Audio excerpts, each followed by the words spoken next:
सबसे तेज तो पता है, लेकिन कौन सी है देश की सबसे धीमी रफ्तार वाली ट्रेन?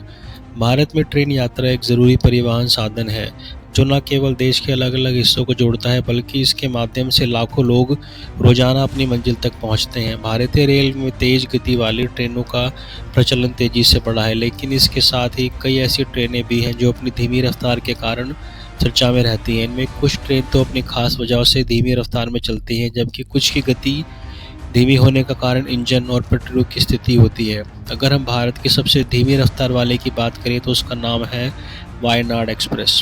वायनाड एक्सप्रेस भारतीय रेलवे की सबसे धीमी गति से चलने वाली ट्रेन मानी जाती है। यह ट्रेन केरल और कर्नाटक के बीच चलती है और ख़ासतौर पर वायनाड जिले से जुड़ी होती है। यह ट्रेन भारतीय रेलवे के दक्षिणी क्षेत्र में चलती है।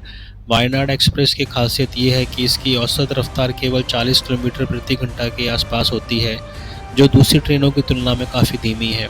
क्यों इतनी धीरे चलती है वायनाड एक्सप्रेस?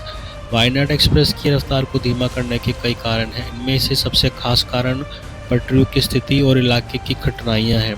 यह ट्रेन हिल स्टेशन वाले इलाकों और घुमावदार रास्तों से होकर गुजरती है, जहाँ ट्रेन की रफ्तार को बढ़ाना तकनीकी रूप से मुश्किल हो जाता है।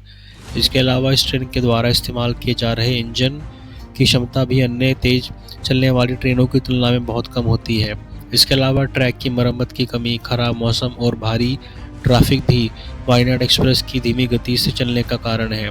इन कारणों के चलते ट्रेन की रफ्तार को नियंत्रित किया जाता है ताकि यात्रा सुरक्षित और बिना किसी हादसे की पूरी हो सके।